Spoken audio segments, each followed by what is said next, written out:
Okay, so this one is called the Judgment of the Holy Spirit.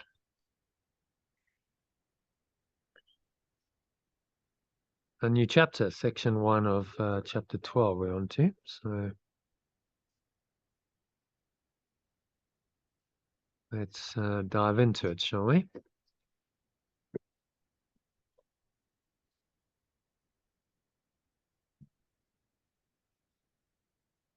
Okay, so you want to read number 1? You've been told not to make error real. You have been told not to make error real, and the way to do this is very simple. If you want to believe in error, you would have to make it real because it is not true. But truth is real in its own right, and to believe in truth, you do not have to do anything. Understand you do not respond to anything directly, but to your interpretation of it. Your interpretation thus becomes the justification for the response. That is why analyzing the motives of others is hazardous to you.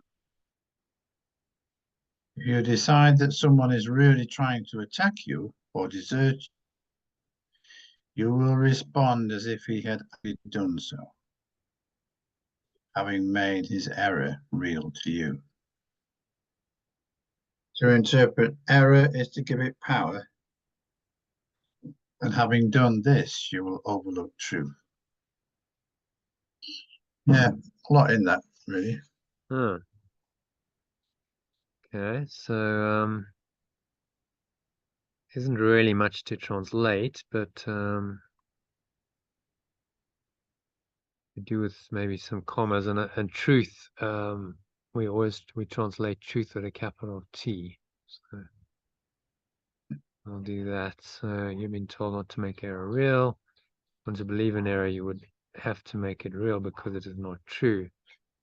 But truth, capital T, is real in its own right. To believe in truth.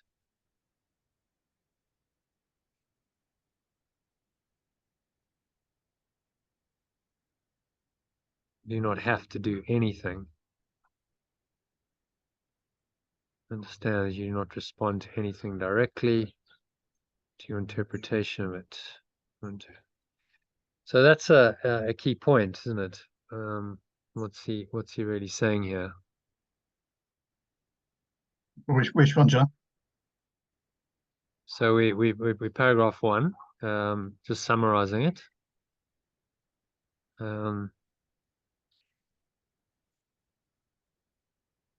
So you don't respond directly to anything, but to your interpretation of it. It's always the interpretation that you're responding to. And interpretation becomes a justification for the response. So it's all perceptual. It's not what's happening that's the problem. It's your interpretation of what's happening. Now, some people might say, but how do you interpret things like death and disaster and cruelty and in any other way? But you can. There's always the potential to interpret it differently, isn't there?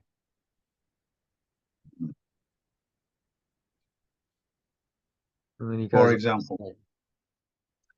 Yeah, well, for example, the crucifixion. Yeshua interpreted it Oh, differently. yeah, okay. He didn't see it as Yeah. as an attack on him. He recognized that it was just part of a delusional thought system, which he didn't believe in anymore. So he didn't interpret it as a terrible, something awful, terrible happening, even though most people would.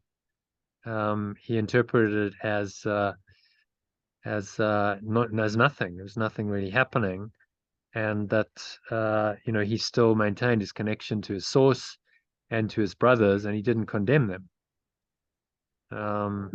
Many examples. I mean, Viktor Frankl in the concentration camps could have seen that as the most terrible thing of his life, but he interpreted it as in fact the a necessary growth experience for him to be able to write the book that he was called on to write, and that was his destiny. That was what he was supposed to do with his life. And while he was through the experience, he knew that something in him said, this is what I need to experience this. I need to get through this. I need to survive, because I'm going to write a book about this that is going to be meaningful. That's what gives the experience meaning and purpose. So we can always just so you know for the just so you know for the recording, John, it's staccato. You kind of really okay. Is that you keep just momentarily cutting out? That's because my internet isn't that strong. It's kind of coming and going. Just recording. It's not going to be that. It's not going to be that great. Yeah. Won't be perfect. Well, I'm not publishing it to YouTube, so it's going on the group, which is recording directly into my phone. So yeah. Okay. So then he talks about that is why analyzing the motives of others is hazardous to you. You decide that someone is really trying to attack you or desert you or enslave you, you will respond as if he had actually done so, having made his error real to you. To interpret errors to give it power, having done this, you will overlook truth. So he's saying don't give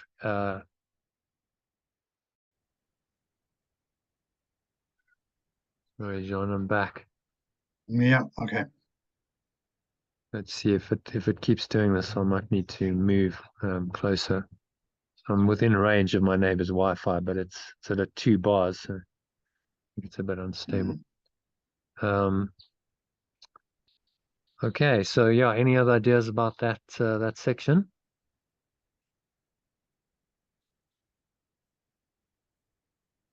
Well, I think it's emphasizing how we assume what people are thinking by going on our interpretation of what we think they're thinking. Or thinking. And we interpret error. I think that's the key thing. We interpret the error, and that makes it real. So the more you try and analyze the motives of others, the more you get sucked into that game of interpreting error as real. The Holy Spirit's only interpretation is it's not true.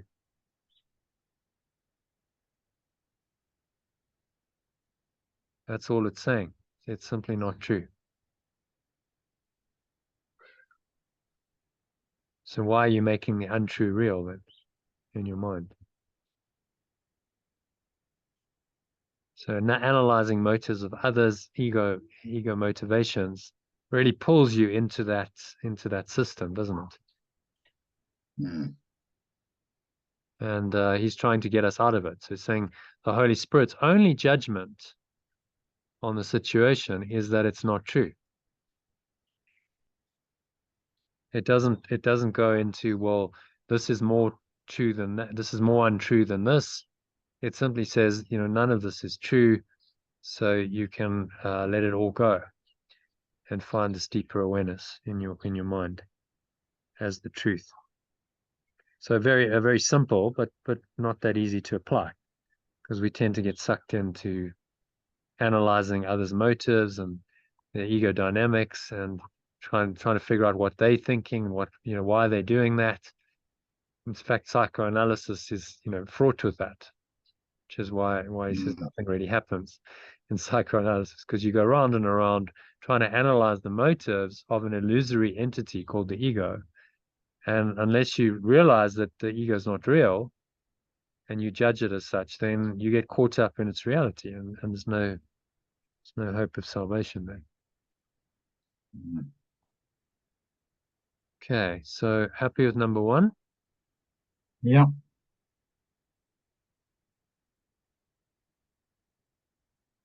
move on to number 2. Again, read it in the original, and then there's an alternative this time. So just sentence by sentence. The analysis of ego motivation is very complicated, very obscuring, and never with your own ego involvement. The analysis of the belief in separation's motivation is very complicated, very obscuring, and never without the involvement of your own belief in separation. The whole process represents a clear-cut attempt to demonstrate your own ability to understand what you perceive. The whole process represents a clear-cut attempt to demonstrate your own ability to understand what you perceive. This is shown by the fact that you react to your interpretations as if they were correct,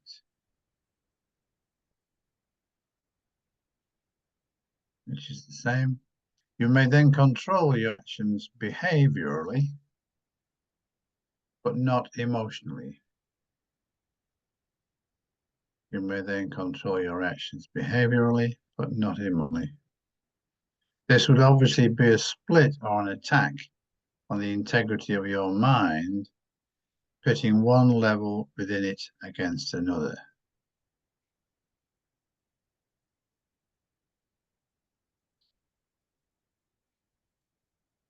Yeah. Okay. So, any thoughts on that? Just reading it again, actually, to myself.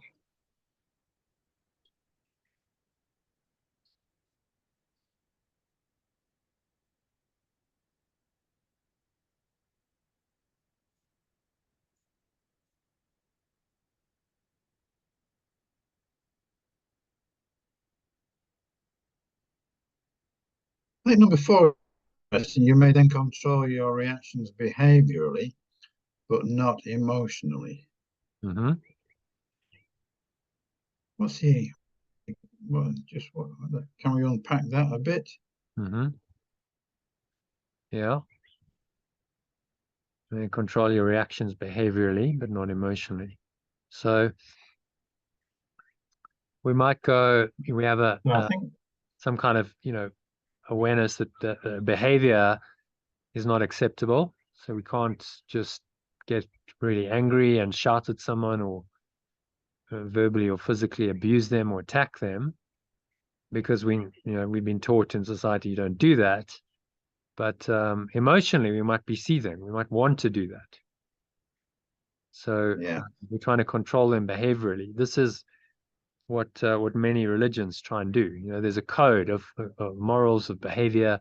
You say, no, thou shalt not kill, thou shalt not steal, and so on. So you have these rules in your mind, and those rules create some kind of stop to the ego expressing itself through actions.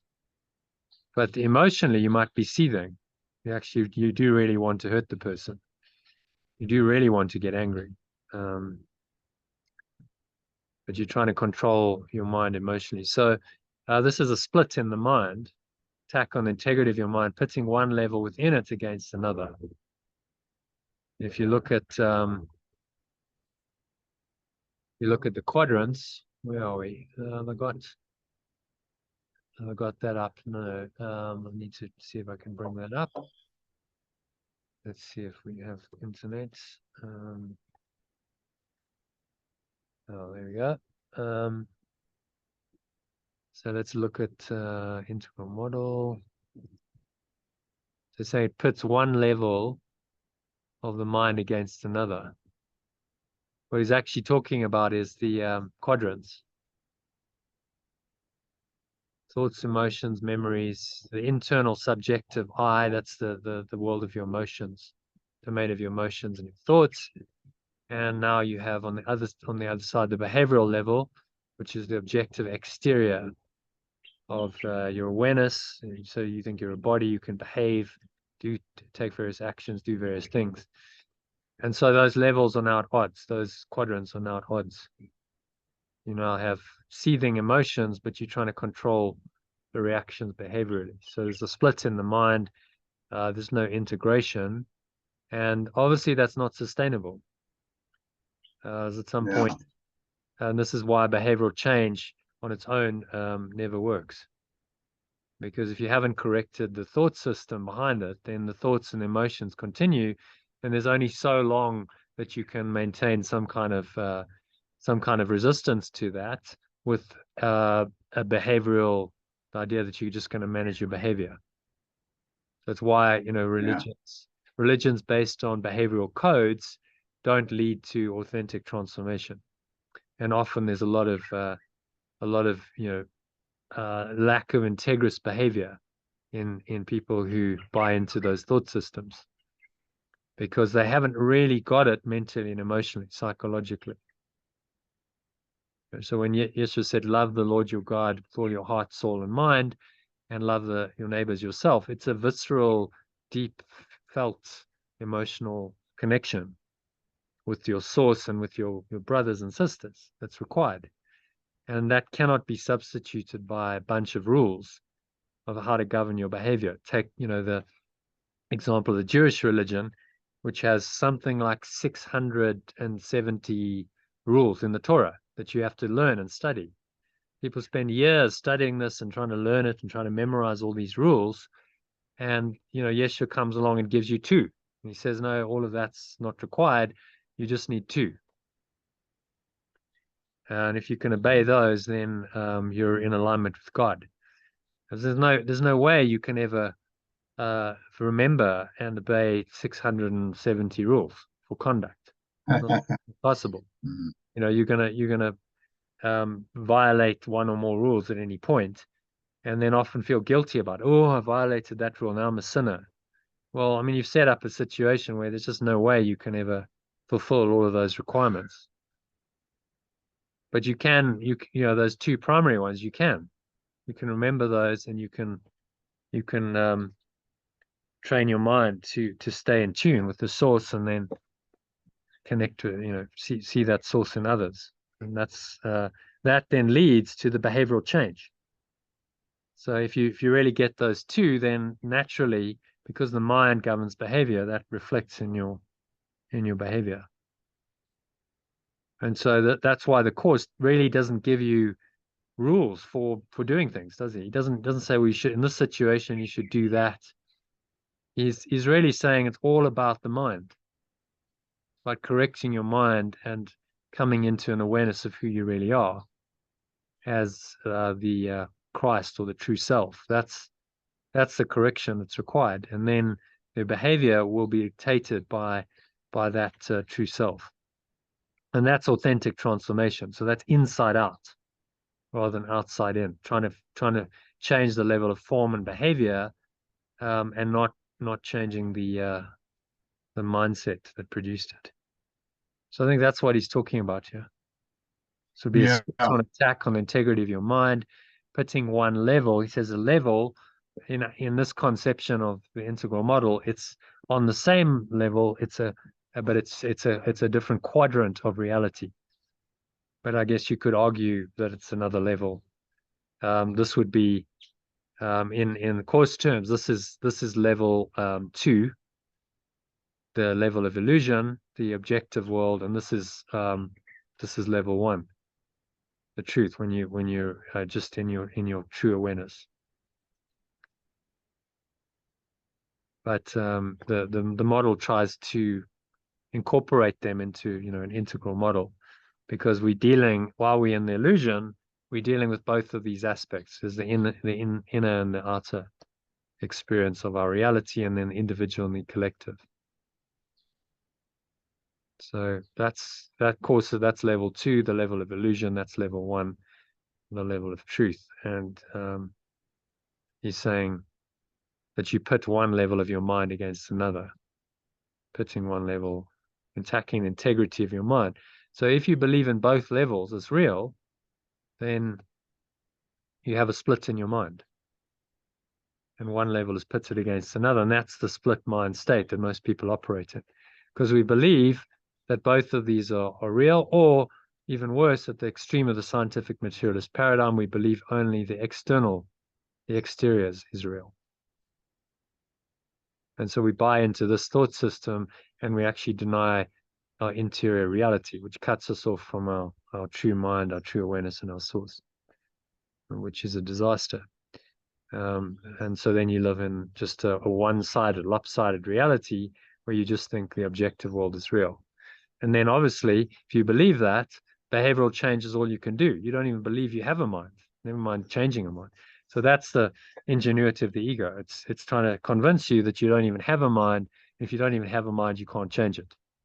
And then its thought system is safe.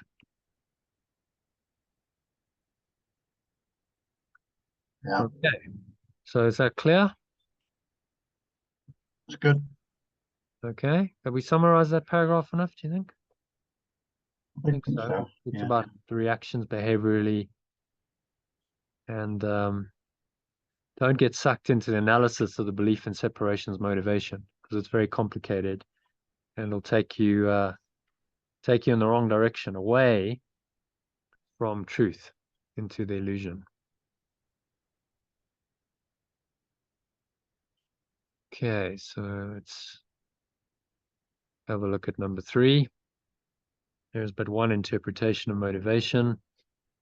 That there is but one interpretation of motivation that makes any sense. Yeah, that stays the same. Mm-hmm. And because it is the Holy Spirit's judgment, it requires no effort at all on your part. And because it is the remembrance of love's judgment, it requires no effort at all. Every loving thought is true.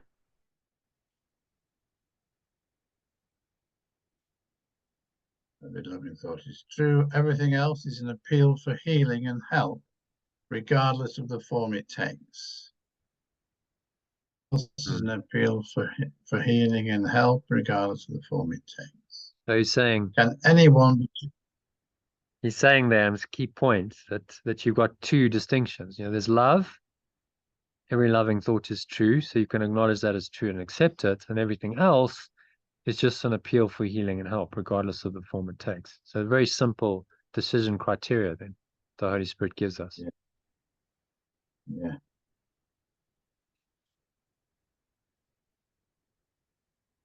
Yeah. So then can anyone be justified?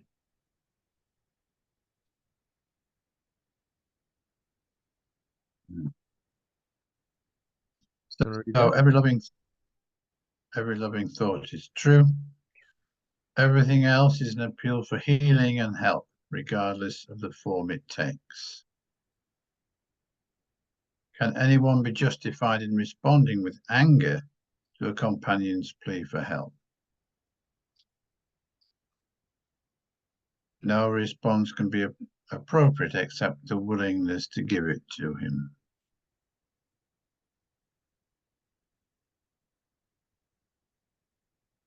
Offer him anything else, and you are assuming the right to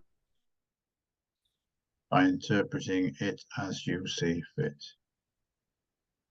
Just going to change this. So I'm trying to move the gender issue to anyone's plea for help. So someone could be, done something atrocious and been very unkind or trying to hurt you, but you recognize that it's a cry for help. It's a plea for help.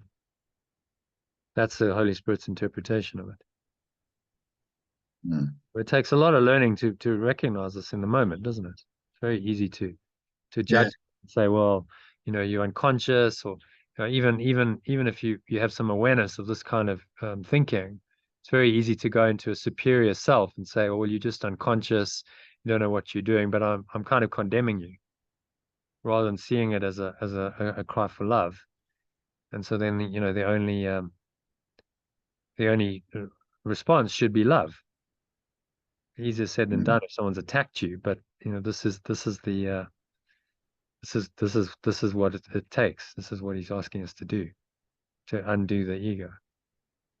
Hence, turn the other cheek. Someone's attacking you, and you let them go. You forgive it. you undo your ego in that moment. You're not responding to your ego, and you're listening to the Holy Spirit, which is interpreting the situation correctly, saying it's just a cry for love. So Yeshua being crucified, he would have perceived that as a cry for love. And he gave the love through his resurrection, and then, returning, and now, he continues to give the love through his teaching. Imagine if he'd gone, well, I'm just bitter and twisted, the world has crucified me and I curse it. And, he couldn't have fulfilled his function of being the symbol of perfect love in the world and helping others to find it. No. So to anyone's plea for help, no response, except the willingness to give it to, say, them. Give it to them. So this and only this is what they are asking for. They don't know this, of course. They think they might, they want something else. They've got an ego motivation, but actually what they're really asking for is help. So it's a very simple interpretation, but it takes a high degree of mind training to remember in the moment that you're being attacked, let's say, physically or verbally, that this is just a cry for love. It's a cry for help. And so you want to be truly helpful in that situation. You want to respond in a helpful way, not in a defensive, angry, or attacking way.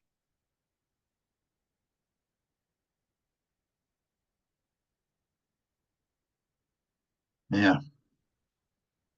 So offer them anything else, and you are assuming the right to attack his reality by interpreting it as you see fit.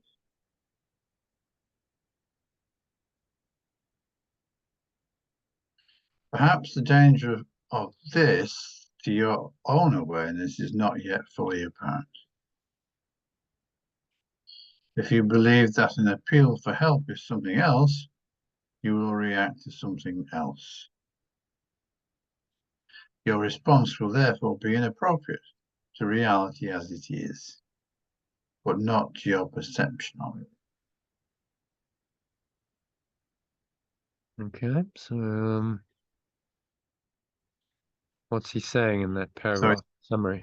So it's saying here that we might think we are justified in attack when we perceive that we have been done badly by, but it is all we are doing is continuing the illusion, because actually what we were looking was a cry for help.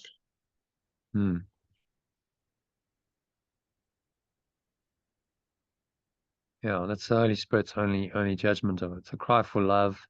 So see it as such, and then you can only respond with love. But if you see it as anything else, then you have another justification, justified in responding with anger or attack or fear or any of the other egos, egoic thoughts and emotions.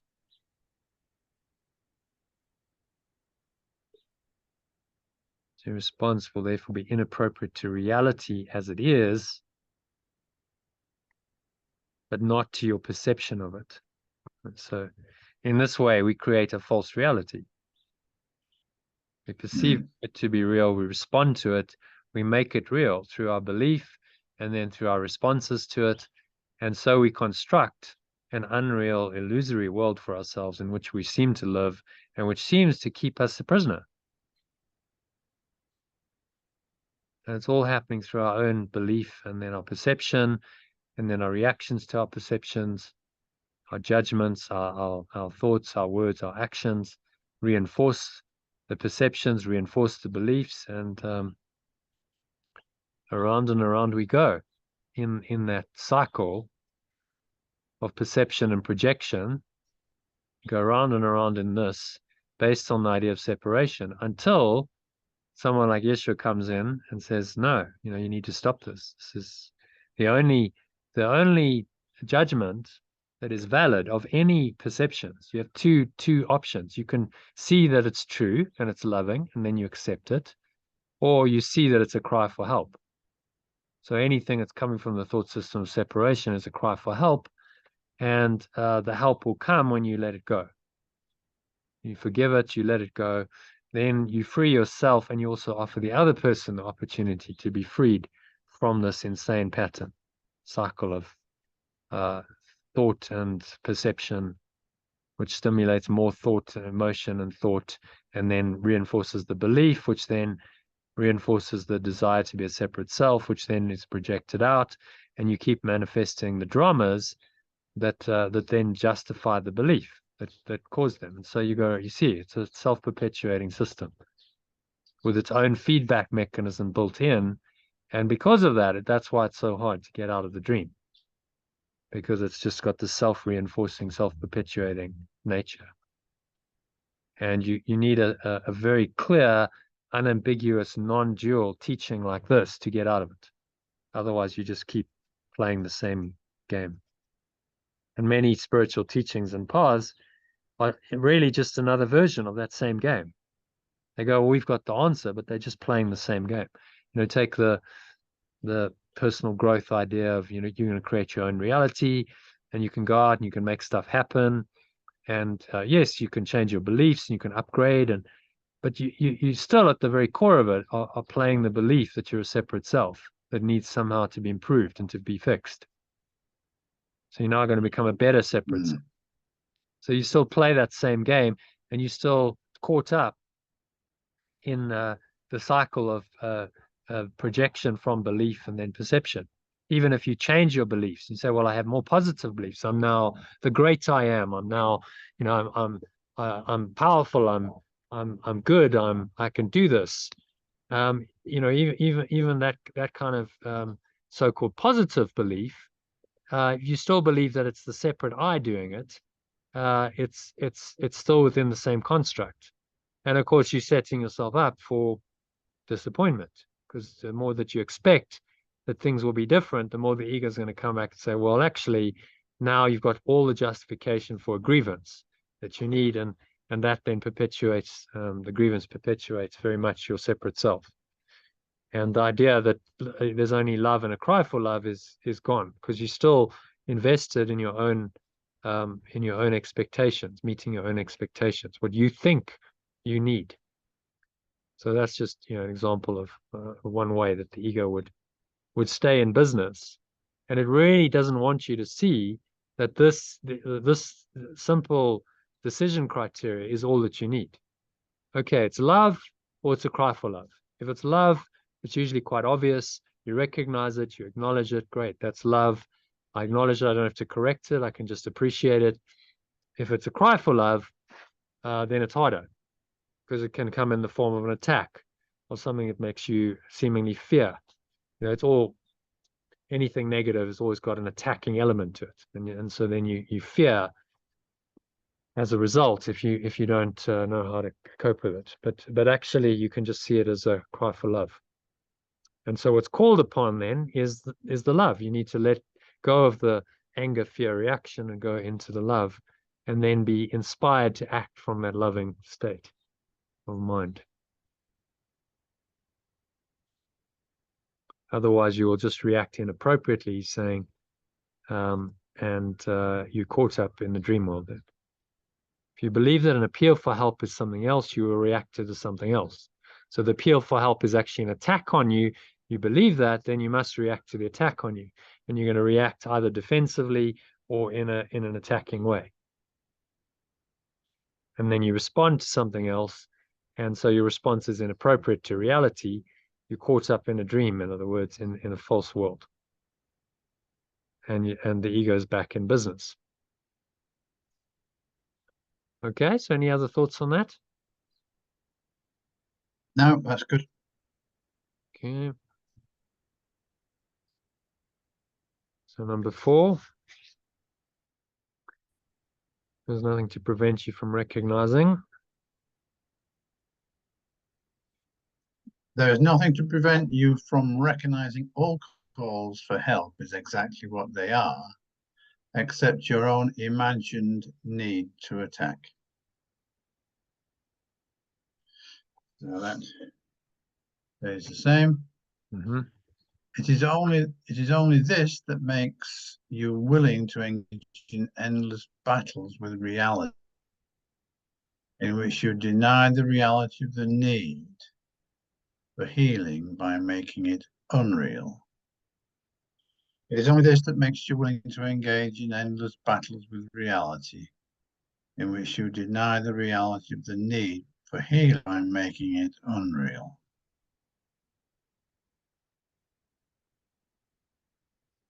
Yeah, you understand what battles with reality. I mean, these are the grievances we hold, aren't they? We Yes. hold these grievances, and Sally asked me today, well, what's the definition of a grievance? And it's anything that Mm. you resist. And there's an aversion. It's Yeah. like, oh, I don't want this to be so. So that could be the weather. It could be what, South Africa, power cuts, all the stuff that you say this shouldn't be as it is. And the more you do that, the more you resist it, the stronger the grievance is. So then you're battling with reality. And you're actually denying the reality of the need for healing by making it unreal. Mm. And you just get caught up in this really futile game of somehow trying with your grievances and your expectations to manage your life and thinking that that's going to work. If you resist what is, then the ego tells you that's going to work. That's a strategy that's going to bring you something.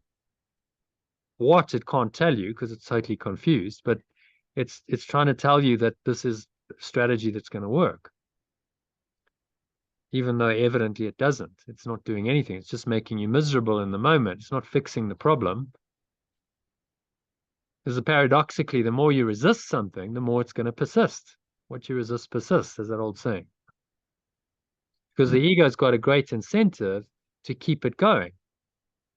If it's something that you resist and it keeps the separate self going, then the ego's got every incentive to keep that problem rather than solve it. So it's not a problem. It's not a problem solving mindset. It's a problem keeping mindset.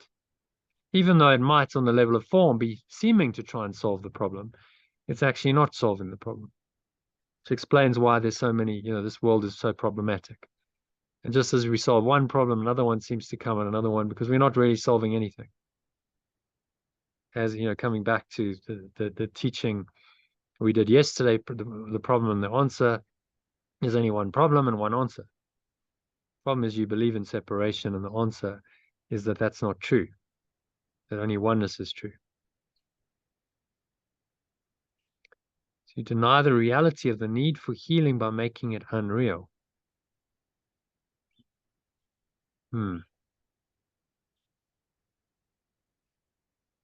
you make the need for healing unreal.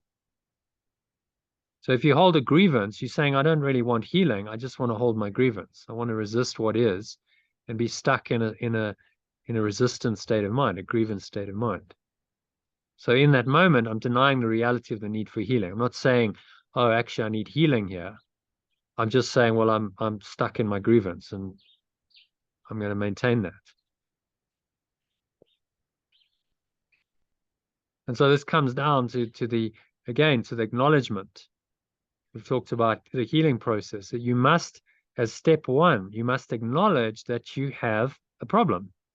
I have a fundamental perceptual problem in that I'm perceiving from a separate self a world that doesn't even exist. And it's causing me all this grief and pain. Fundamental perceptual problem. So that's the acknowledgement. When you acknowledge that I have a problem, you're acknowledging the need for healing, aren't you? Yeah. But if you hold a grievance, you're ignoring that and you're saying, no, I don't have a problem. The outside world has a problem. There's a problem outside that needs to be fixed. It's not me that has the problem. The problem lies outside of me. And of course, that means you keep the fundamental perceptual problem going. You never acknowledge that you need to correct it. You never acknowledge that you need healing. And so you never take the hero's journey, and the ego maintains itself in your mind in this continuous stream of expectations and grievances, which is a very unhappy reality. But I mean, the majority of people live this way. They're caught up in, and this is what they think is reality. And they've made the need for healing unreal. So people poo-poo and, oh, healing, what's all this nonsense? I don't need healing. I just deal with the facts. I'm a very practical man or woman. I deal with the facts. If there's a problem, I solve it. And they've denied then the reality of the need for healing. And they've made their expectations and their grievances real. And they've tried to kid themselves that somehow they can make that work. And at a point, it stops working, which would then be the opportunity for awakening. But why go down the track for many, many years when you can just accept right now? Okay, let me not hold a grievance. Let me let it go now, and just apply the simple decision rule that he's giving us here. It's either love or it's a cry for love. You will not do this except for your unwillingness to accept reality as it is, which you therefore withhold from yourself.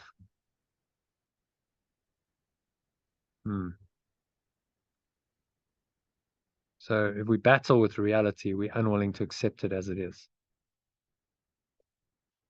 Let's put a capital there.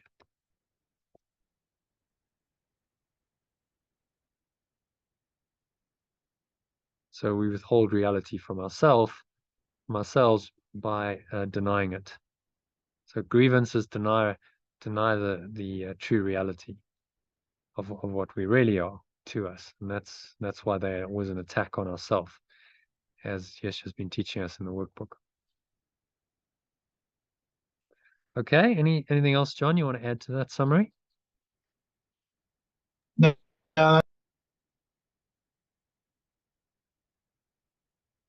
Okay, should we go on to number 5?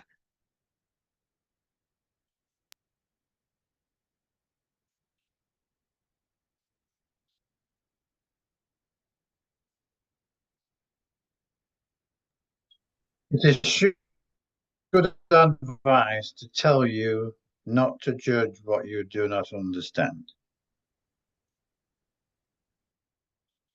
Mm-hmm. No one personal investment is a reliable witness, but truth to him has become what he wants it to be.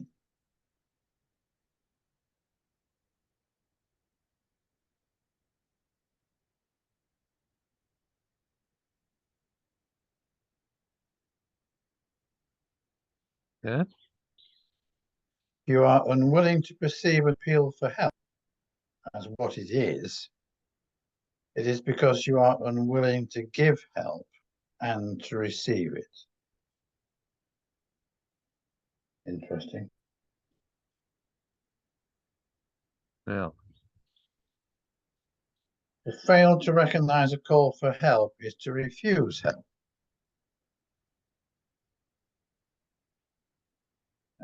That's a good statement. Yeah. Would you maintain Read it in the that you alternative. do? Would you maintain that you do not need it? Yet this is what you are maintaining when you refuse to recognize a companion's appeal. For only by answering his appeal can you be helped.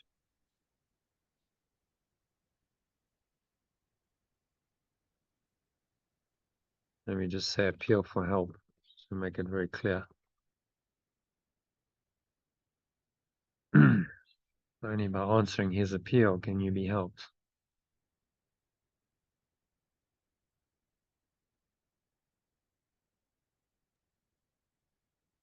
Deny him your help and you will not recognize perfect answer to you.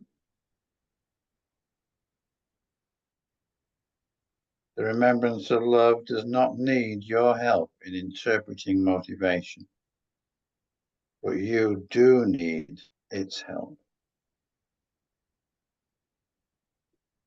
Yeah.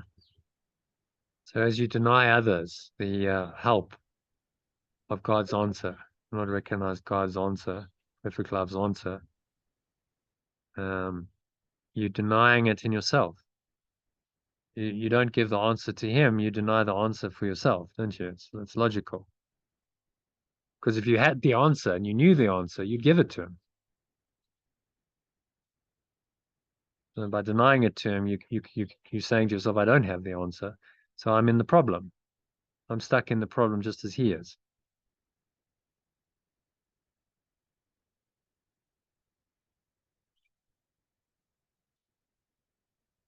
I am your help, and you will not recognize perfect love's answer to you.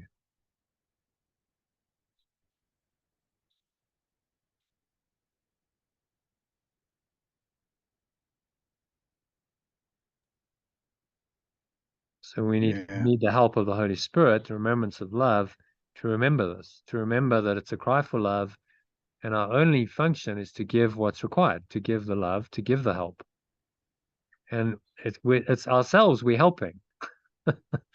That's the bizarre thing. It's not anyone else. We're helping ourselves because it's always just us in disguise as another person. But it's actually our own true self we're helping in that moment, which is why it feels good to be loving and kind and help others, because you're helping yourself. You're affirming the truth of yourself when you do that. And when you don't help him, you deny the truth of who you are. And you refuse the help of the Holy Spirit. This is why, as you give, you receive, and to be loving and kind, loving your neighbor as yourself is one of the fundamental commandments that Yeshua gave. He said, you must love your neighbor as yourself. You can't love your God with all your heart, soul, and mind unless you love your neighbor as yourself. Because if you don't love your neighbor as yourself, you cut yourself off from your source, and you deny your source, and you deny the answer. And then you're caught up in the separation and in the grievances and in the attack, and that seems to be your reality. So we need its help when the chips are down, and it's difficult for us in our human story and our human identity, because someone seems to be behaving unreasonably and they're attacking, whatever else, and it's very tempting to judge them and condemn them.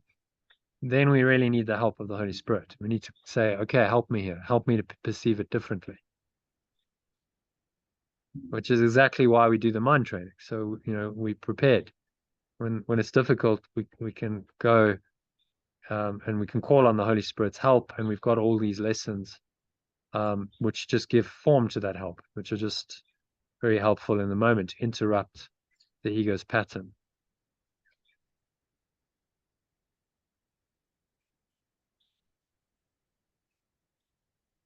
Yeah.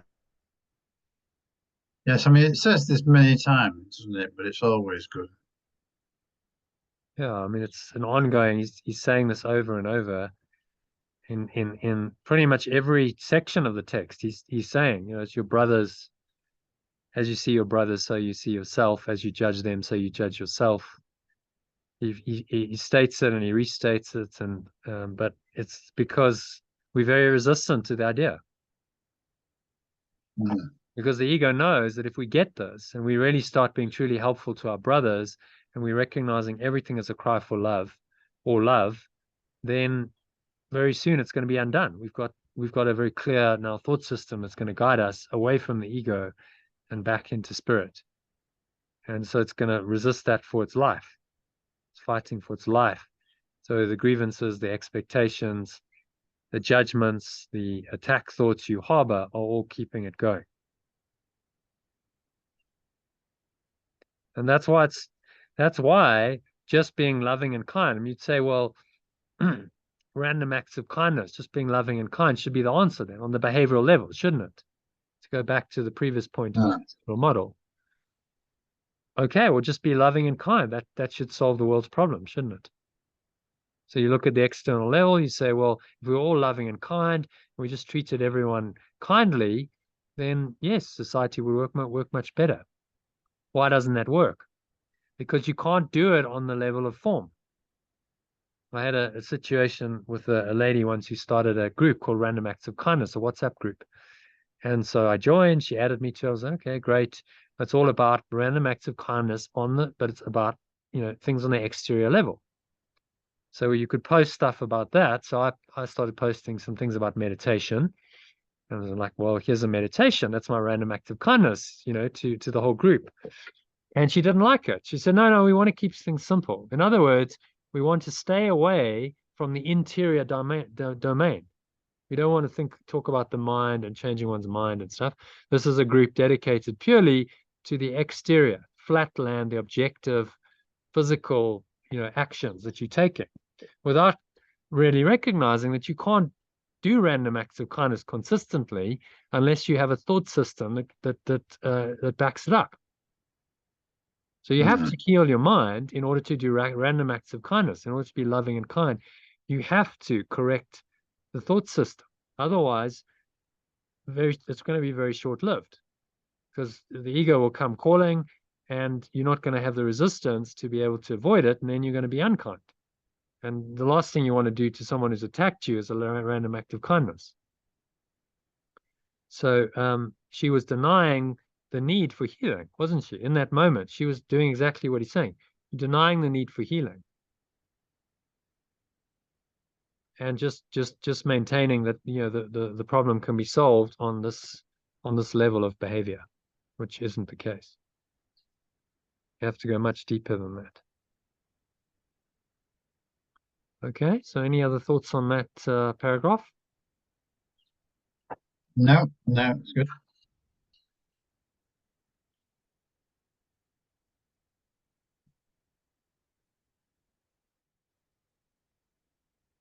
Okay, number 6. Only appreciation is an appropriate response to your brother. Gratitude is due him for both his loving thoughts and his appeals for help.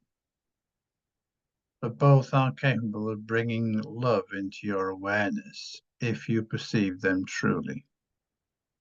Just to a translation, only appreciate an appropriate response to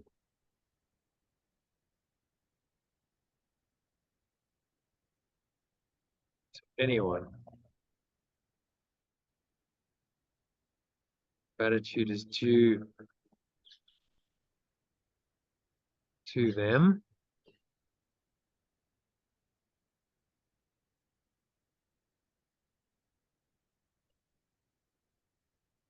for both their loving thoughts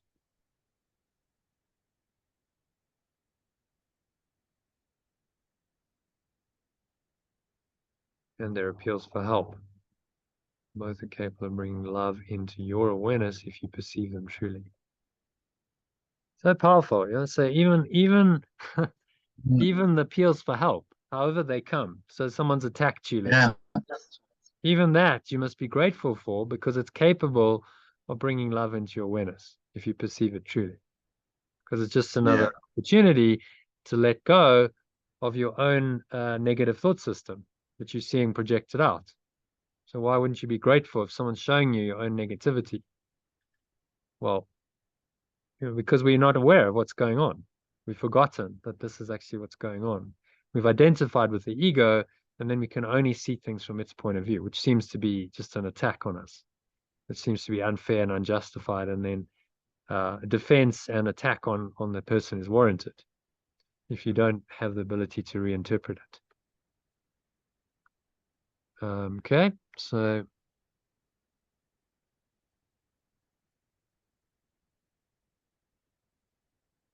all your sense of strain comes from your attempts not to do just this.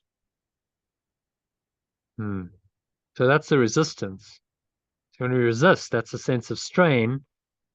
It's because we're not willing to just accept what it's for, that it's happening for us, and this can actually really help us to correct our minds. We rather hold the grievance, which is the resistance and the strain that he's talking about.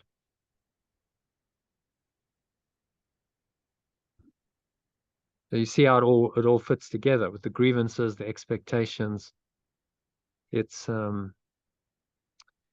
yeah, you've got these two thought systems and they don't reconcile. I think that becomes evident the more you study this course. It's two thought systems and they don't reconcile, so you must choose which one you're going to believe in.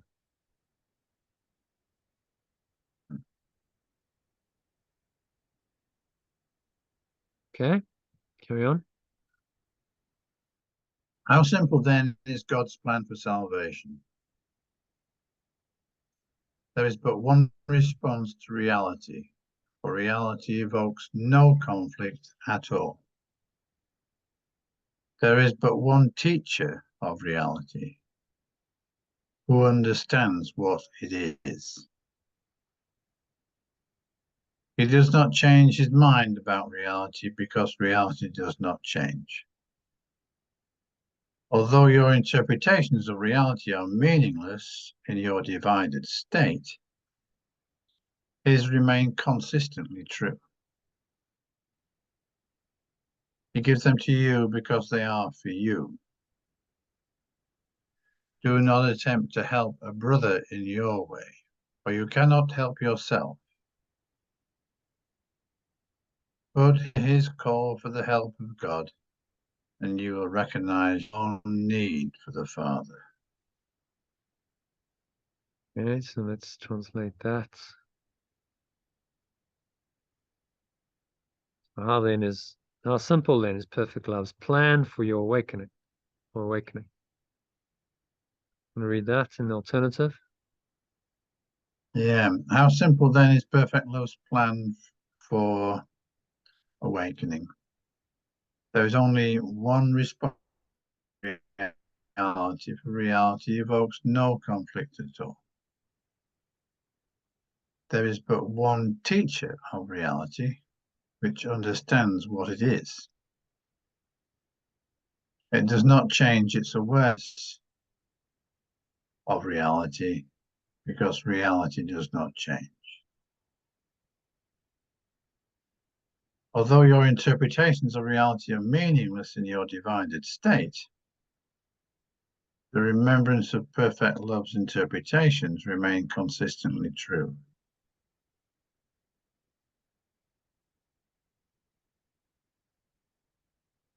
It gives them to you because they are.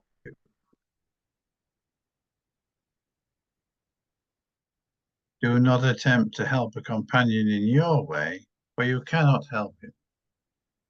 But hear his call for the help of love, and you will recognize your own need for perfect love. Okay.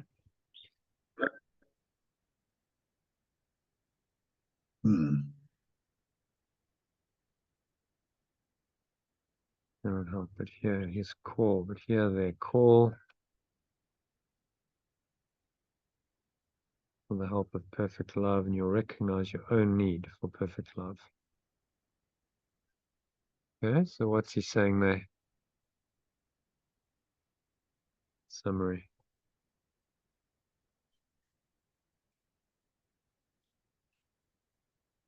It's saying that whilst we continue to not help our brother, our companion, we will experience stress and strain. When we do go with the flow,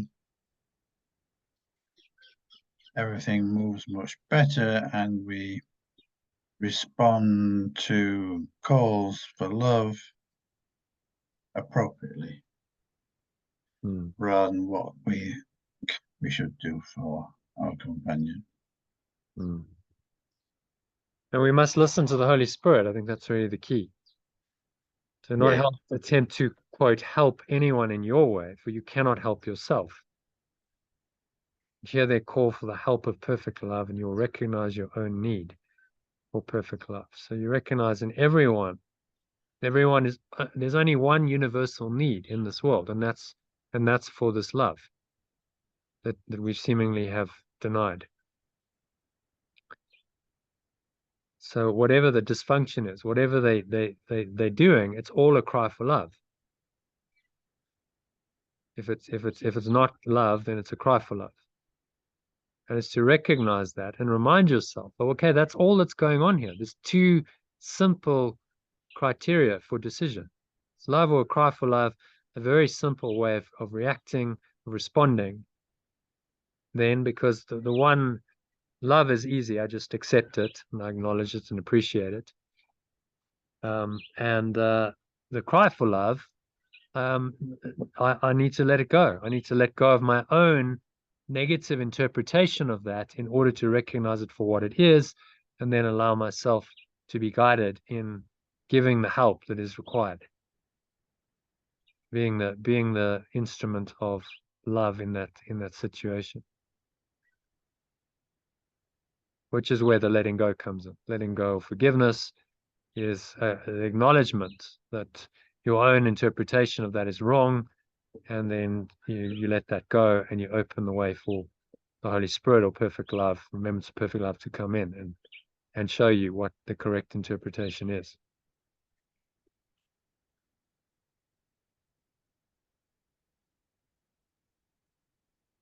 Okay, happy with that one? Yep.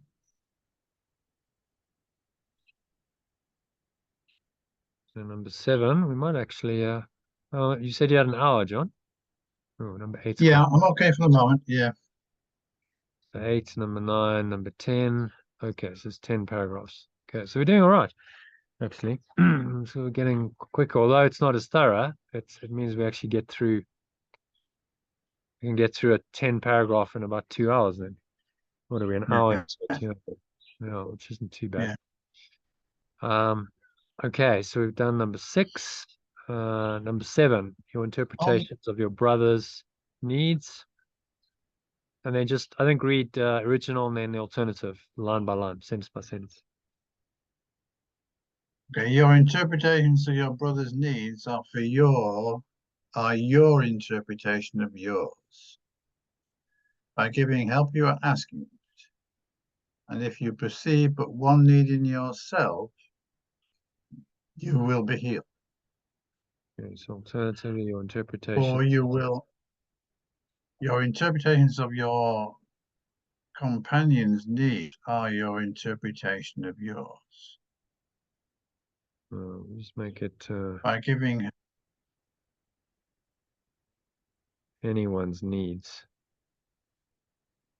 or your interpretation of yours.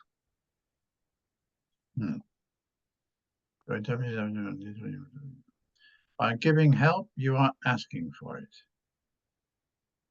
And if you perceive but one need in yourself, you will be healed. For you will recognize perfect love's answer as you want it to be. And if you want it in truth, it will be truly yours. Okay, so that's God's answer as you want it to be. If you want it in truth, it will be truly yours.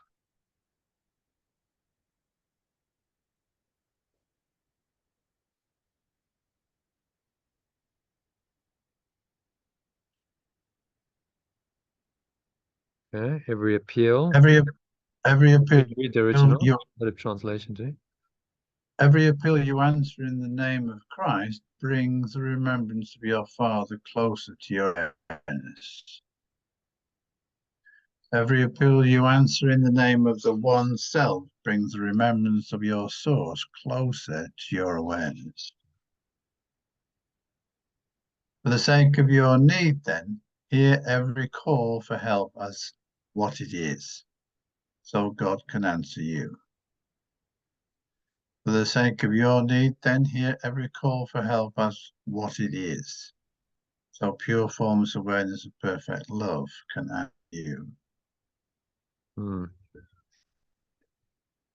Okay, so what's he saying there? Well, it's saying, give and you will receive. Help others by not misinterpreting them. Recognize the need in them, and you will supply the need within yourself. You will match the need within yourself. Well, and so this is the way we learn this. And we learn it through our interactions with our companions on the journey. which is why the course emphasizes relationships so much. You say, well, this is where the rubber meets the road. This is where you learn this thought system, or you deny it. It's one or the other. You're going to learn it and accept it, or you're going to deny it, and your relationships will be the proving ground, will be the testing ground of how well you can apply the teachings.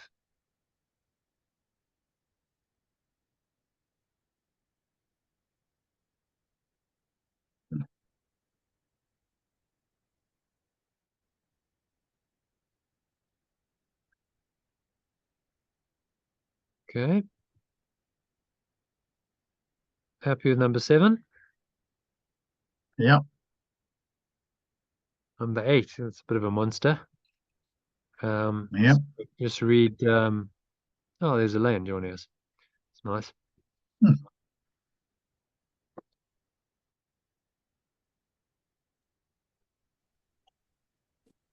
Hey, Elaine. Oh, hi. Welcome back. Elaine. Hi, John. Oh, cool. We're just doing the text. Oh, great. Yeah. So we're on Okay. paragraph 8 already. We're just doing it more quickly because John said he had an hour. So we're just reading and then translating and then discussing, and I'm saying summarize it, and then the personalization and stuff, I'll do that later. Okay. All right. So do you want to read it? John's had 7 paragraphs, so maybe Yeah. break. By applying the Holy By Spirit's applying the Holy interpretation. Spirit's interpretation of the reactions of others more and more consistently, you will gain increasingly awareness that his criteria are equally applicable to you. For to recognize fear, oh, we're doing the one by one, yeah? Yeah. One by one. By applying the remembrance of perfect love's interpretation of the reactions of others more and consistently, you will gain an increasing awareness. Its criteria, need to lift it up a little,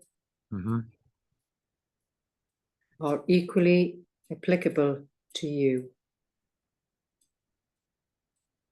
Okay, so the context of it is he's saying everything is either love or a cry for love. So if someone is attacking, they're being behaving badly, unconsciously, it's a cry for love. And by applying that criteria to them, you apply it to yourself.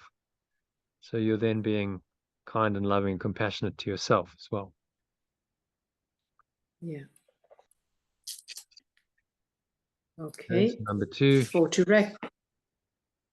recognize fear is not enough to escape from it.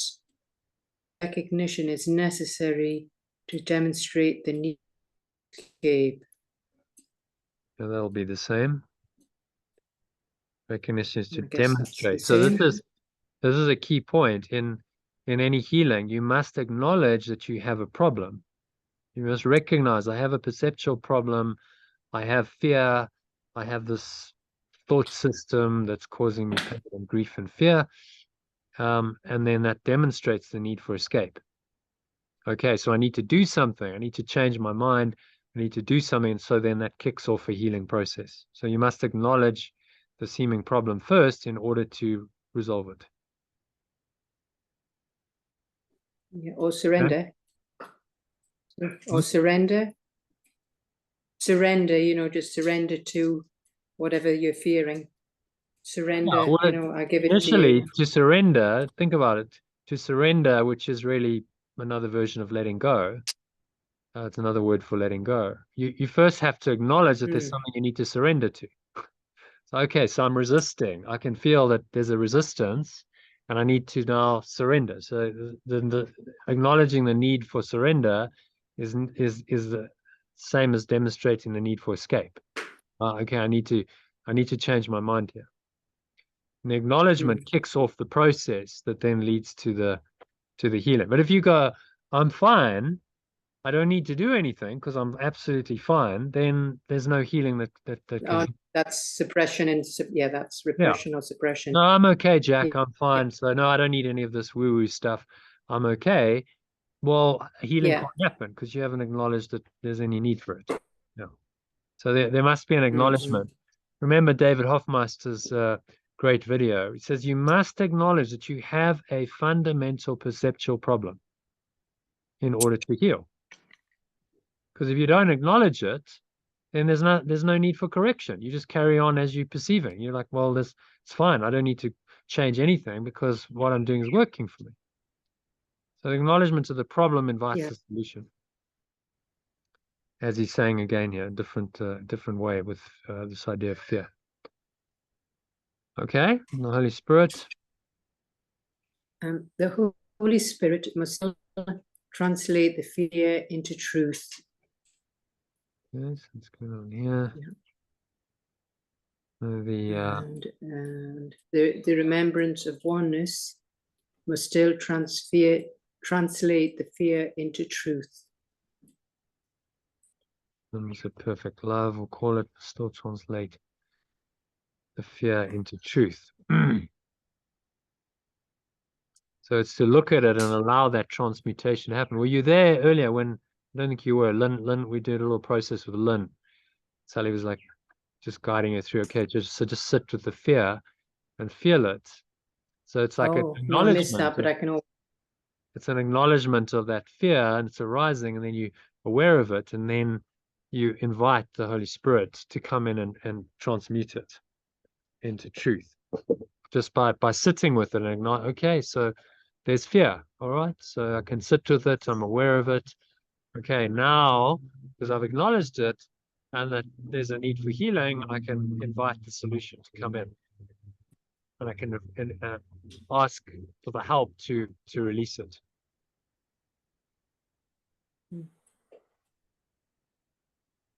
Yeah. Okay. I shall listen to the recording. Yeah. Yeah. If you were left with the fear, once you had recognized it, you would have taken it a step away from reality, not towards it. Yeah. Reality and fear, capital R. You see, I've capitalized the reality. Reality and fear are counter indicated.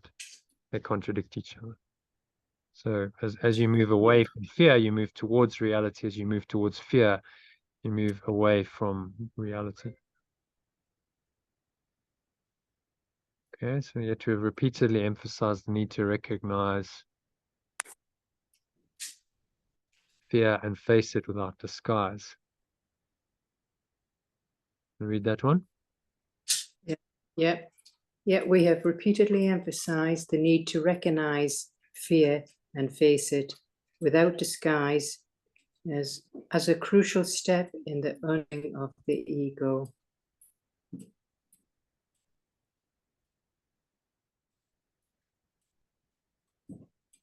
The alternative? Mm-hmm. I can't see it. Yeah, so I'll go down.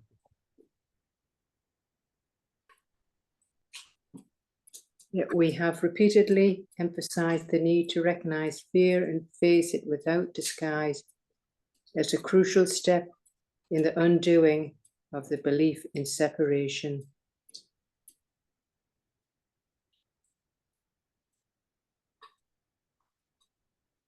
Yeah. You consider how well the Holy Spirit's interpretation. Mm-hmm.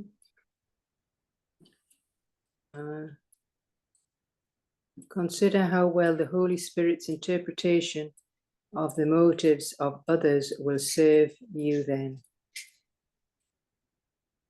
And the rest I think you can read in the just in the alternative.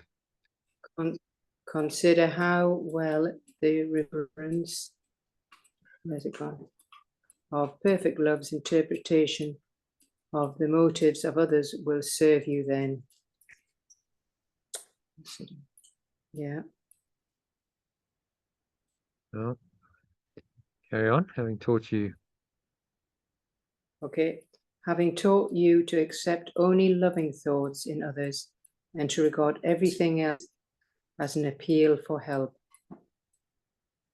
It has taught you that fear itself is an appeal for help. Yeah. I go to the next one. This is what recognizing fear really means. If you do not protect it, the remembrance of perfect love will reinterpret it.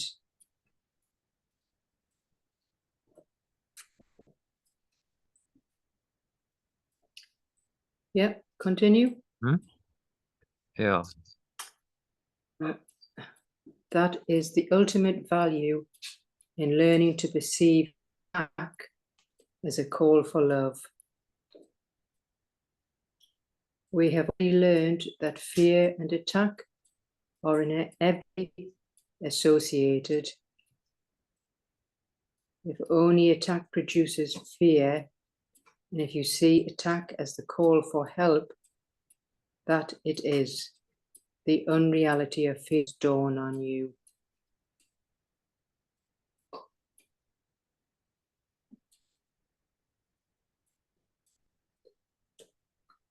For fear is a call for love in unconscious recognition of what has been denied. Okay, long paragraph. So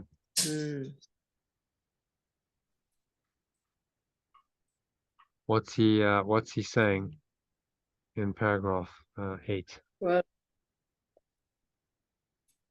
fear and attack are the same. And if you're in fear or it's a call for love. But there's a bit more to it than that, isn't it? I've just shortened it. Well, it's a good summary. Yeah.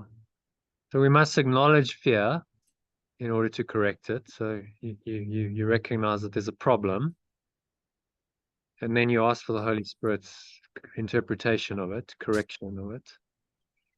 So the Holy Spirit's taught us to accept only the loving thoughts in others and to regard everything else as an appeal for help. So a very simple decision criteria.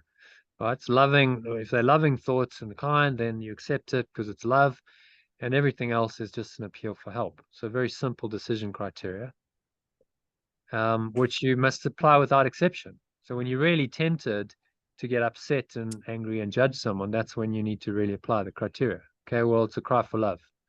That's all it is. It seems to come in the form of an attack that person has made, seemingly on me, but actually it's really their own cry for love, and they're asking to be released from their fear and their this thought system of fear and guilt and sin and attack that the ego is. So this is what recognizing fear really means. Okay, recognizing, it means rethinking it, you're reinterpreting it. But some people can attack you just through stress. Did something in their head that's going to happen and they can't handle it. Yeah. So then they attack you. But it's still a cry for love. What they really want is they want release from their stress. Stress is just fear. Every stress is fear, because stress is caused by a perceived threat, usually from someone or something else, the external on you. That's stress. So they're actually in fear, and they're asking for the release from their fear. They've attacked you because that's all they know how to do, but it's really a cry for love. So this is what he's asking us to do, is to, as miracle workers, be aware enough to recognize when someone's attacking you what they really want. That actually it's a cry for love. Sometimes, or it's or they just can't handle a situation. Sometimes they just, they're in a situation where they just can't handle a situation, so I'm going to just project an attack. Yeah. So it does. So yeah. So you see then that they're not coping, and it's really a cry for love. Right. The Holy Spirit, remember it's a perfect love, is reinterpreting the attack as what it really is. It's a cry for love. They're actually asking for help unconsciously through the attack. Mm. So that, and then he says that is the ultimate learning to perceive attack as a call for love. So you can reinterpret any attack as a call for Despite the love, situation. and you can Yeah. reinforce through that reinterpretation, you reinforce the reality of love in your mind. You recognize that only love is true and real, and that the attack and the fear are not real. And so then the attack has served you in your awakening. It's helped to remind you of the reality of love, which it seems to deny. And that's the power of this thought system. So the worst egregious attack, think of the crucifixion on Yeshua, but he used it, he reinterpreted it, and he used it as a call for love. He said, forgive them, Father, for they know not what they do. Actually, what they really want is love. They just don't know it. But I can remember that for them, even in the midst of the attack upon me, which is killing my body. I can still remember the truth.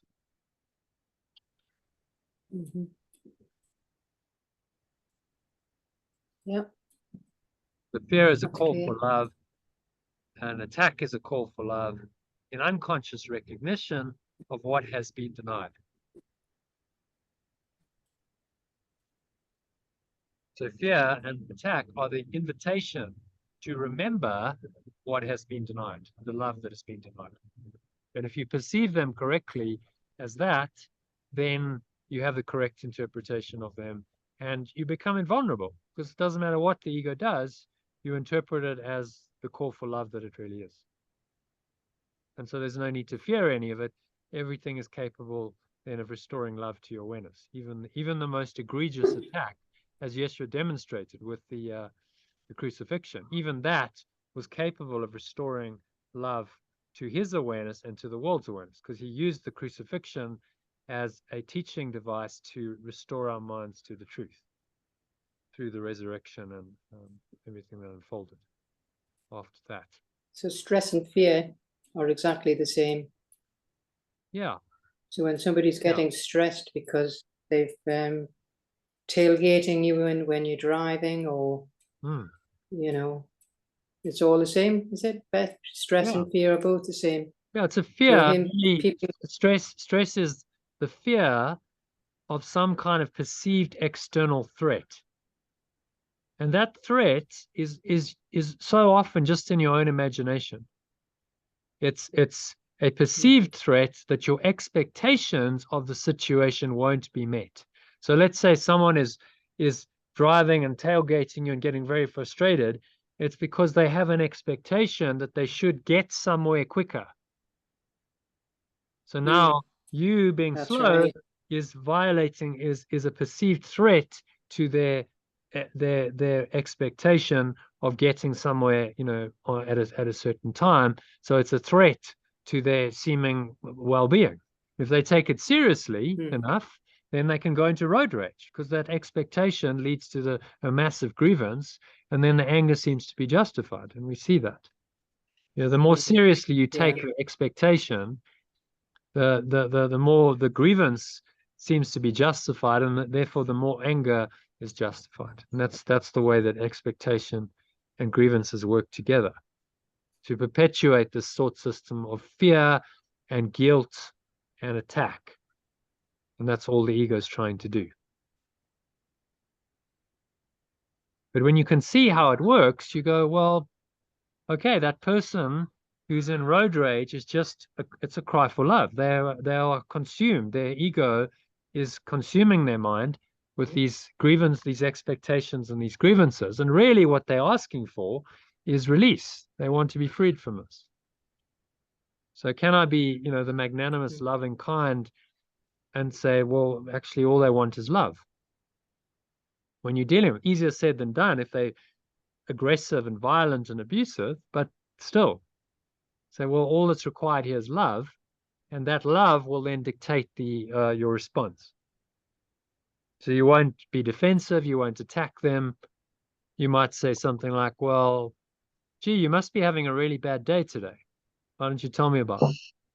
So, you know, something like that. That's a loving response, isn't it? There's no attack in that. So you're asking, you're trying to take them out. Then Holy Spirit would be trying to take them out of their fear and attack state into a state of love, and using you as the miracle worker to do that in that situation. Did I mention the Aikido story? I think I might have. I'm not sure if you were online then. The story of the guy in the train. So there was this Aikido master when he was young, and he was really determined. He was obsessed with wanting to use Aikido in a real life situation. So one day he's on a train in Tokyo. He's Japanese, and this big burly laborer guy comes in, and he's drunk on sake, and he's really aggressive, and he's angry, and he's aggressive, and he's wanting to hurt people. The guy's like, right, this is my opportunity to use my Aikido. So he goes to try and confront him. And before he can do that, this little old man starts a conversation with him. And he says, oh, you know, nice day. Is something arbitrary. I can't remember exactly what he said, but he just got that laborer's attention. He's going, whoa, you know, maybe I need to go save the guy because the laborer is going to beat him up. And the laborer starts off aggressive. What do you want, old man? And then he's like, oh, and he just very skillfully engages him in a conversation, and he starts getting the truth out of him. And the truth is that the laborer feels all alone. He's lost his I think his wife had died. He doesn't have a family, and he's really distressed and alone. And then he's got drunk, and now the alcohol and his distressed state of mind have produced this rage. But this old man just talks him down, and within sort of 10-15 minutes, the laborer's lying down on one of the seats, and he's got his head in the guy's lap, and he's stroking him. And then the guy's, you know, having watched this, the Aikido, he wasn't a master then, he was a student. He said he realized that is what Aikido is. That's the essence of Aikido, right? Because Aikido is a martial art where you don't attack. You can only use the aggressor's force and redirect it. So it's exactly the same spiritually. You know, you take the attack and you redirect it, you reinterpret it, and you bring it in. You try and bring the person into love, because it's a cry for love, and that's exactly what that old man did. And then he said, okay, that was Aikido. I get it. That's the very essence of the martial art, because it's a thought system behind it. It's the same thought system as we're studying, radical forgiveness and really letting go. That's behind that martial art. So ideally, you should never need to fight. The true master, Aikido master, never needs to fight, because he understands the essence of Aikido, and he can redirect someone's physical or verbal attack skillfully.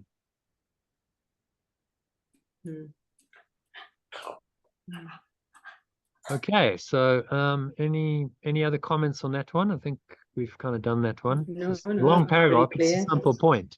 It's a reinterpretation of attack and fear as a cry for love, and that's what the Holy Spirit's asking us to do.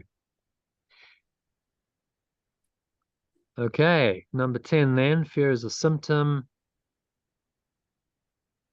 of your own deep sense of loss. John, you want to read that one? Yeah, number 9. Fear of your own deep sense of loss. If when you perceive it in others, you learn to supply the loss, the basic cause of fear is removed.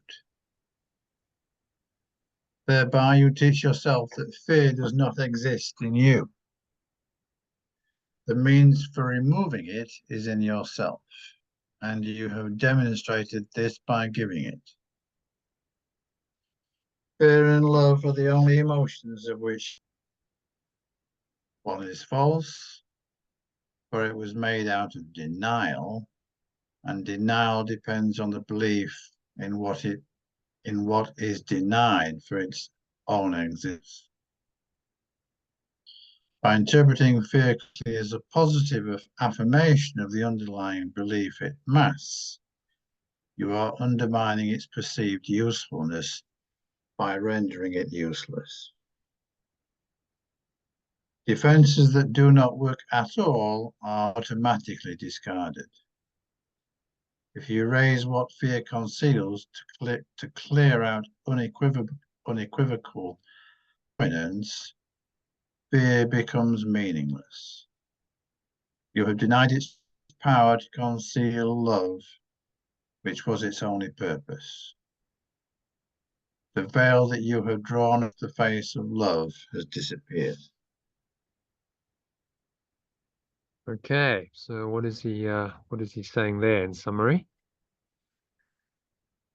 I want to unpack it line by line. Fear is a symptom of your own deep sense of loss.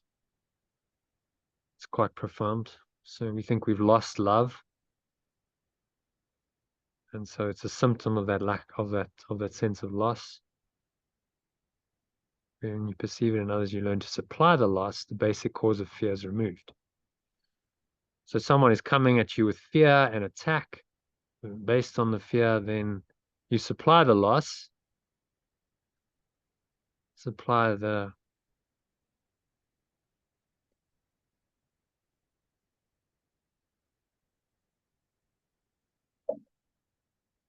what seems to have been lost, shall we say.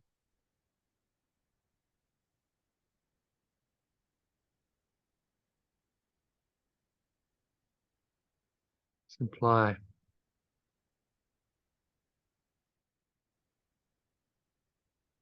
seems to have been lost. Very dark, John. Are you still there?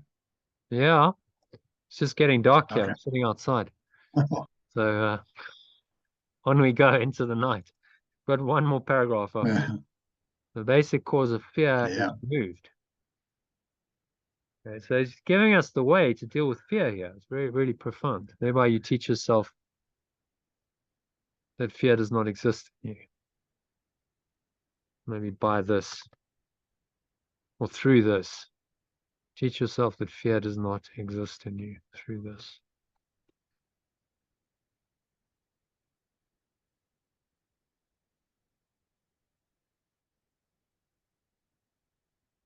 It means for removing it is in yourself, and you have demonstrated this by giving it. So as you give something, you're saying it must be yours. Maybe we'll make that self. That the best way of claiming something for yourself is to give it, because you're saying, I have it to give. You've demonstrated this by giving it. Fear and love are the only emotions of which you're capable. One is false, which was made out of denial. So fear is then a placeholder. He's talking about fear. Fear then is representative of the ego's entire thought system.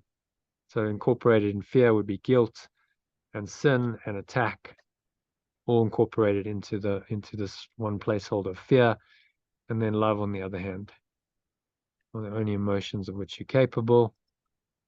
One is false. It's made out of denial. Denial depends on the belief in what is denied for its own existence. Okay? So one is false. And so the denial depends on the belief in what is denied for its own existence. The only reason why the ego has any existence is because it denies the truth. So it's entirely resistant. You see that? Its entire existence is based on resistance to the truth, which is why it's addicted to grievances and so on, because it's just, it only exists in that resistance. By interpreting fear correctly as positive affirmation, the underlying belief it masks, you're undermining its perceived usefulness and rendering it useless. I would say and rendering it useless might be better there. Okay, so just by reinterpreting, so actually fear is a positive affirmation of the underlying belief it masks. In other words, fear is a positive affirmation of love. Attack is a positive affirmation of love. That's a reinterpretation that the ego can't handle. And then you realize that defenses do not work at all or automatically discarded. So fear is a defense. If you realize it doesn't really work, you just reinterpret it, then there's no more need for it. it becomes useless. If you raise what fear conceals to clear-cut, unequivocal predominance, fear becomes meaningless. You have denied its power to conceal love, which was its only purpose. The veil that you've drawn across the face of love has disappeared.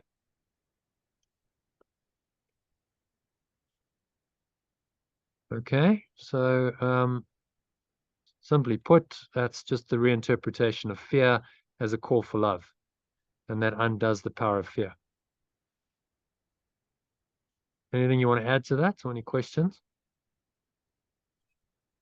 I don't think there's anything you can add to that, really. Okay. So I'm Very just beautiful. I'm hurrying through it because my battery's got 4%, and I want to finish this. Oh yeah, okay. And Okay, no, it's no, also that's getting good. dark and cold. It's actually Yeah. it's probably about oh, do we have it? I'm not sure what the it's 17 degrees sunny, but it's definitely not that now. It's probably about 5 degrees or something, 10 degrees maybe. I'm sitting Oh, right, outside, okay. but I have to sit outside to get a connection because I'm not sure I'll get it inside there. So, all right. So, all of that said, should we do the last one? Elaine, you want to do the honors for us? Read the last one. Yeah. If you would look upon love, which is in the world's reality, would you do better than to recognize in every defense against it the underlying appeal for it? Well, yeah, how could you do Okay, that? so let's I'm just Yeah. using capitalizing love because it's just the world's reality. Right. So the only thing that's really If you real would recognize, is love. That's what he's saying. yeah. Every If defense you would look against upon love, which is, yeah. the underlying appeal for it. Do you see how powerful this is? He's just given Yeah. you the way to reinterpret everything that seems to deny love as an affirmation of love.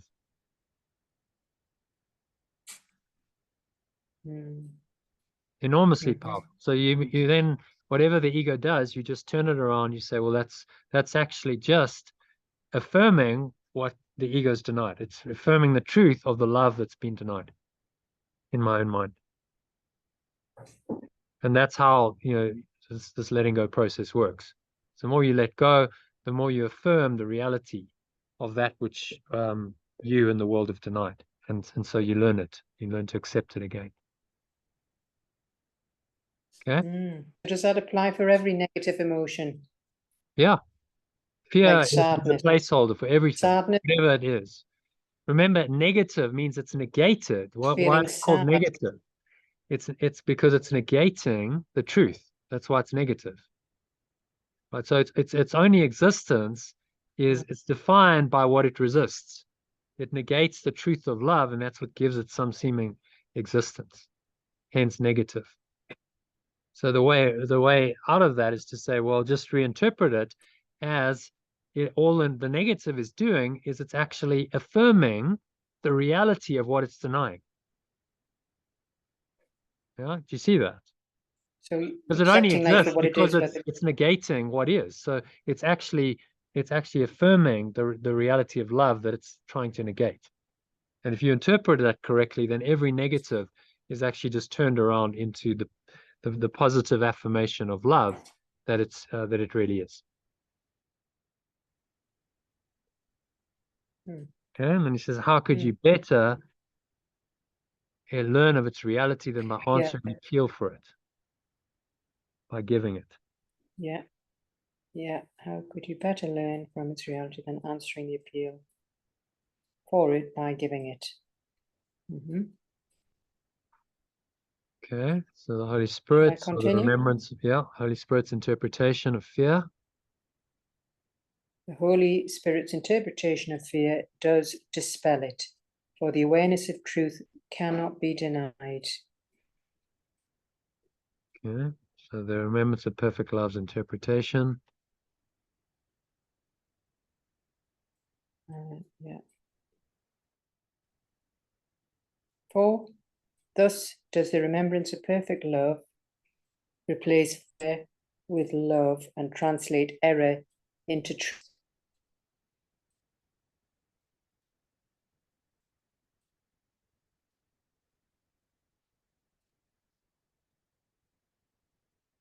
Thus does the remembrance of perfect love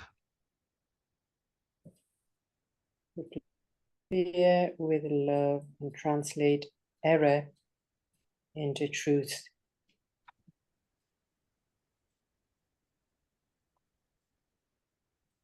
Yeah. Hi, Christine. Hello. Love and translates error into truth. Hi. We just finished. I'm here, but I've had a hectic day, so I'm here listening.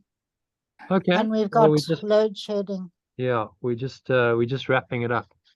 I'm in the dark, sitting outside because I just need to get a connection. So we're on the last paragraph of the text. Elaine, do you want to finish it? Oh, yeah. And thus will you learn of it how to replace your dream of separation with the fact of unity.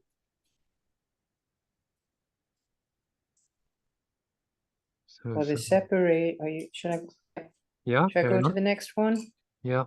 For the separation, only the denial of union and correctly interpreted attests to your eternal knowledge that union is true. Yeah. So that's very significant. Do you want to summarize that paragraph for us? What's he saying there in summary?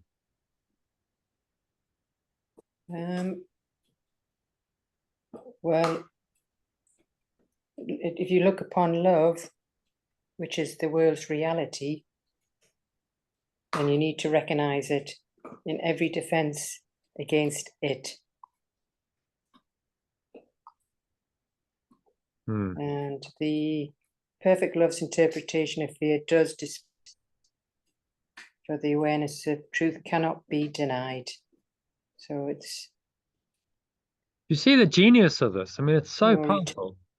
So the Holy Spirit says, well, whatever the ego does, it just turns it around 180 degrees and says, oh, that's actually just affirming the reality of what the ego is trying to deny. And the ego is only made up of the denial. Its whole existence it only seems to exist because it resists what is. It's denied what is. It negates what is. So actually, its denials of truth are just an affirmation of the truth that underlies it, correctly seen, correctly interpreted, which is what he's pointing out. So then it doesn't matter what it's doing. Fear, bring it on. Attack, fear, rage, anger, jealousy, guilt. It's all an affirmation of the truth that only love is real.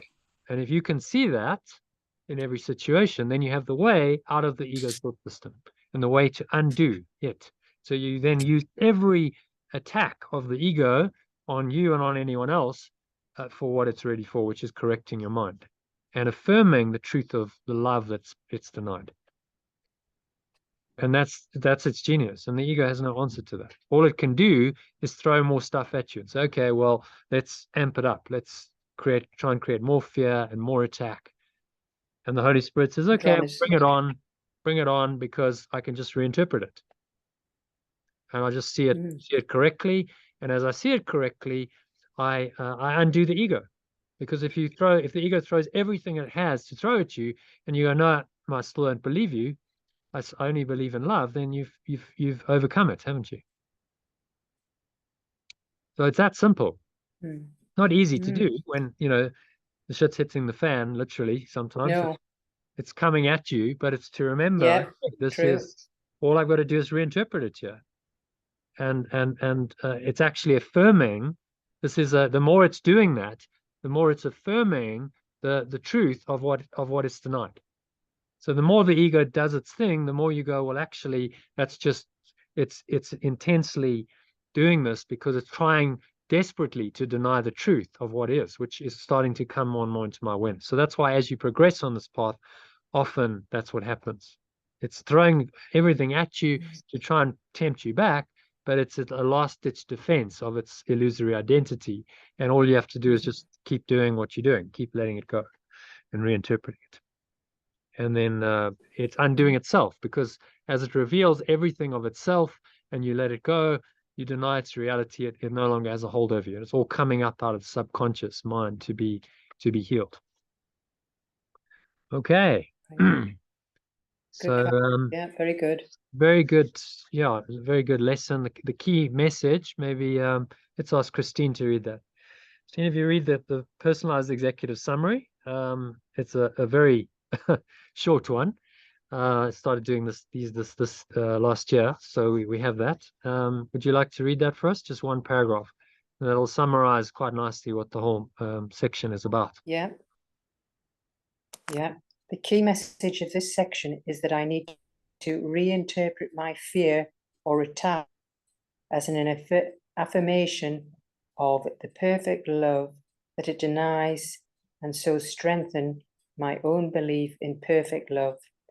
I can do this by reinterpreting every attack by anyone as a call for help, giving that help in the form of kind, loving words and actions, so restore my awareness of perfect love and help them to become more aware of it as well. Okay, so it's a very short executive summary, but that's the key point, isn't it, that he's making? Just need to reinterpret any fear or attack as an affirmation of the perfect love that it denies, and then I strengthen my own belief in that perfect love. And then I'm invulnerable. Whatever happens, I can just reinterpret it. And that actually becomes the mechanism of the undoing of the ego.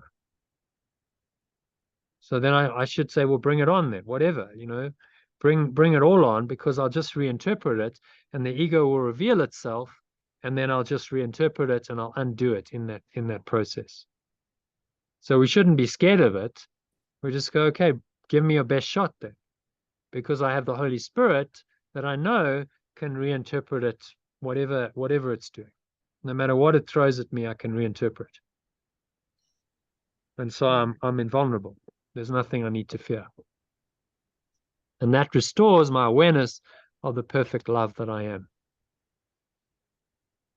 Okay. So any questions on that? Yeah. Questions, comments? Yeah, it's a good one. Very good one. So I quite and this personalized exec summary. I do actually quite. I do. I you do like too. them? Yeah, well, I started Yeah, I doing do. them, so we've got them for long as I did them for, and then I think at some point I lost the will. It just so we'll have to do them then. But it's not a substitute for reading the whole text, but if you can get the key message, that's really the idea. Absolutely the key message in a simple paragraph, then that's quite powerful. So I think that's what it is. So why don't I just to close it out, close your eyes and we'll just do a 2-minute meditation. I'll read you the personalized executive summary, and do it as an affirmation. So I'll read it slowly and then you affirm it and say it out loud. Okay, so Okay.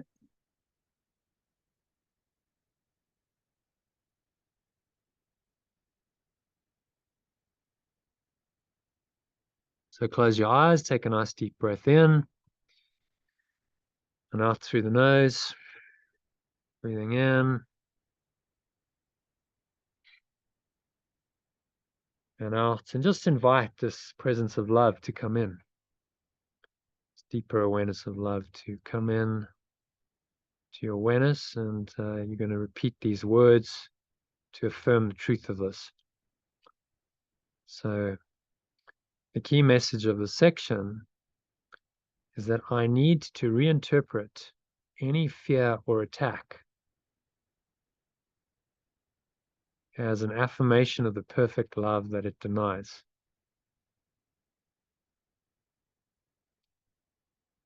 and so strengthen my own belief in perfect love.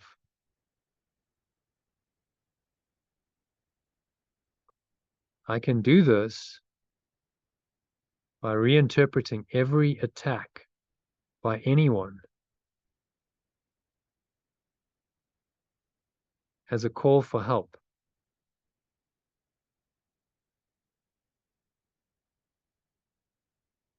And give that help in the form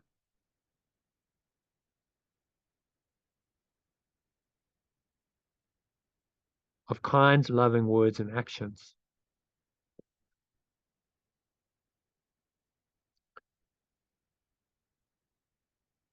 So restoring my awareness of perfect love and helping them to become more aware of it as well.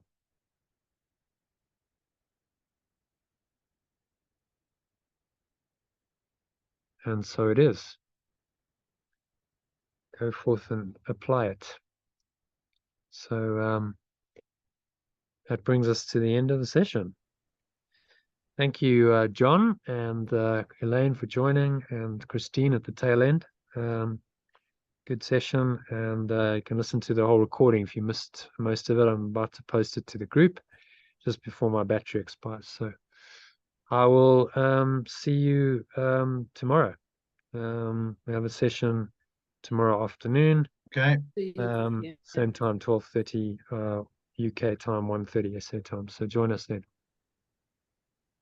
See you. Thank you very much. Okay. Thanks, everyone. Thank you. Cheers, Elaine. Have a nice Cheers, evening. Christine. All right. Bye, Namaste. everyone. Bye.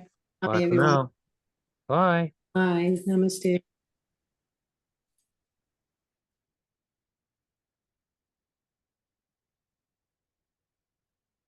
All right.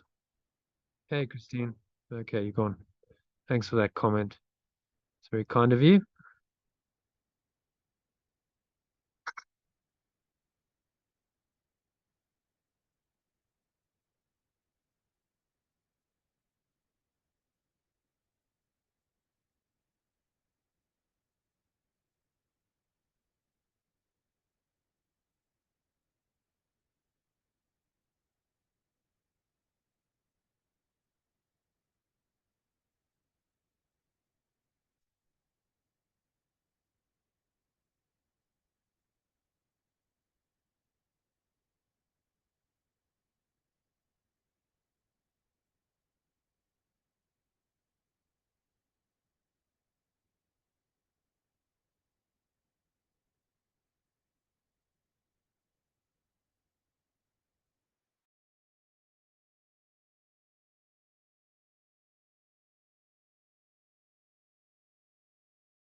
All right, so that's me signing off. All right, thank you to everyone who joined. It's a long session. Sally and Elaine and Sue earlier, Lynn, Christine, John. Great to see you all. I hope it was a good session, and see you tomorrow. Have a lovely evening.